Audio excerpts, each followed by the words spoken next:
The wind howls through the mountains. It's 1543 at the border of Persia. A small, exhausted group of refugees approaches the massive gates. A guard calls out, "State your business." A man, dirty and defeated, steps forward. "I am Humayun, son of Babur, rightful emperor of Hindustan. I seek audience with Shah Tahmasp." The guards laugh. "Emperor, you look like a homeless merchant. Where's your crown? Your army?" Humayun's jaw tightens. "Lost," he says quietly. "Both lost." The laughter stops. The guard, now with a hint of pity, says, "Wait here." As hours pass, his infant son, Akbar, cries. His wife, Hamida, tries to soothe him. Humayun, once an emperor, is now a beggar. But this is where transformation begins. At the bottom. Persia in 1543 was everything India was not. The Safavid dynasty, led by the 29-year-old Shah Tahmasp, ruled with iron discipline and cultural brilliance. He was nobody's fool. Humayun, still in his travel-stained clothes, is brought before the Shah's magnificent court. The contrast is humiliating. Courtiers whisper and mock him. Shah Tahmasp studies him with cold interest. "So, the Mughal emperor. I expected more." Humayun bows deeply, swallowing his pride. "Your Majesty, I come seeking." The Shah cuts him off. "I know what you seek. An army. Money. My help to reclaim what you lost." He leans forward. "The question is, why should I help you?" Humayun tries to negotiate. "Because a strong Mughal ally serves Persian interests." "India's resources," the Shah laughs. "India's resources belong to Sher Shah now, not you. You offer me nothing but promises. And the promises of a man who lost everything are worth nothing." Humayun is trapped, and Tahmasp knows it. Later, in a private audience, the Shah gets to the point. "I will help you. But there is a price." Humayun replies, "Name it."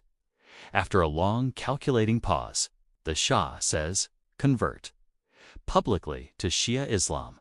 Humayun freezes. "I, Your Majesty, I am Sunni. My father was Sunni." "My entire line," the Shah's reply is cold and brutal. "Your entire line lost their empire. Persia is Shia. If I give you an army, you represent Persia. You will convert, or you will leave." That night, Humayun paces, tortured. His wife Hamida asks, "What did he ask?" He can't meet her eyes. "My faith. He wants me to convert to Shia Islam." She understands the gravity. "And if you refuse, we starve," he says. "Or wander until we die." What kind of man trades his faith for an army? Hamida goes to him, touching his face. She looks at their sleeping son, Akbar, a man who wants his son to have a future. God judges hearts, not labels. Your heart has not changed. The decision crystallizes. Sometimes survival requires sacrifice. In 1544, before the entire Persian court, Humayun publicly converts to Shia Islam. His voice is steady, but his eyes are haunted. To Sunnis, he's a traitor. To Shias, he's a political tool. He had sold his faith for an army he didn't yet have. But then, the Shah enters. "Congratulations, you are now under Persian protection." He presents the terms: 14,000 cavalry, artillery, supplies, and a magnificent Persian sword. The price was paid. Now came the transformation. For the next few years, Humayun lived in Persia, and he learned. He studied their warfare, their discipline, their tactics. He watched their cavalry drills, their complex maneuvers, their precision. He trained like a soldier, not an emperor, practicing swordsmanship with Persian masters. Falling, getting up, again and again. He learned gunpowder artillery strategies, absorbing every word. The man who lost India because he was distracted by poetry and stars became a student of war. Failure had taught him what success never could, but Persia taught him more than war. It taught him beauty. He walked through Persian gardens, understanding their geometric perfection. He watched artists create intricate, miniature paintings, learning patience and precision. He studied the architecture, seeing buildings as poetry in stone.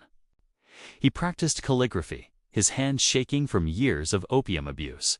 But he kept trying, page after page.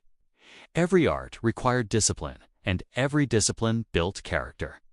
He was planting seeds of culture in his young son Akbar for a future he couldn't yet see. Slowly, Humayun began to fuse two worlds. Persian saffron met Indian curry. Mughal silk was cut in Persian styles. Languages merged and ideas cross-pollinated. Persian instruments combined with Indian ragas. And from this fusion, the true Mughal culture would be born. Humayun began writing his own poetry, now with a Persian style but an Indian heart. "I am neither Persian nor Hindustani," he wrote. "I am the bridge between them, built of loss, reinforced by hope." Then, in 1545, a messenger arrived with urgent news from Hindustan. Sher Shah Suri is dead. The enemy who destroyed him, gone. An accidental gunpowder explosion had killed the brilliant ruler. Sher Shah had built roads, reformed currency, and created efficient governance. But he died in a random, absurd moment. Humayun felt relief, opportunity, but also respect. "He was a great ruler," he said.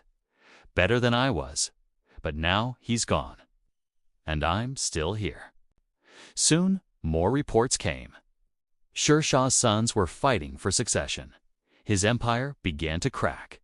Humayun looked at his Persian generals. They are divided, weak. Now is the time. Before leaving, Humayun had one final meeting with the Shah.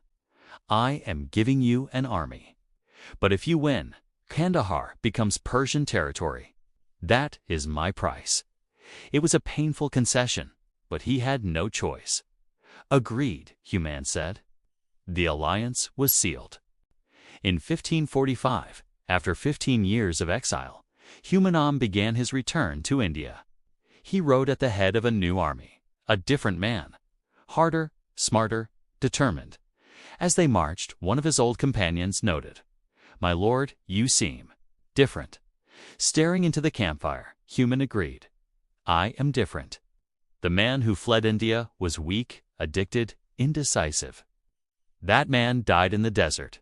What Persia built is someone new. Exile had broken him. Persia had rebuilt him. What remained was a warrior, a father, a man with nothing left to lose. At the border of Afghanistan, Humayun's army stopped. India was visible in the distance. He dismounted, walked forward alone, and looked across at his lost empire. He knelt, touched the earth, and kissed it. "I left a failure," he whispered. "I return. Something else." He stood and turned to his army, his voice full of command. "Forward, we take back what is ours." The army roared. Exile taught him war. Persia taught him art. Suffering taught him patience. The question remained, would it be enough? Sher Shah's sons ruled a divided empire.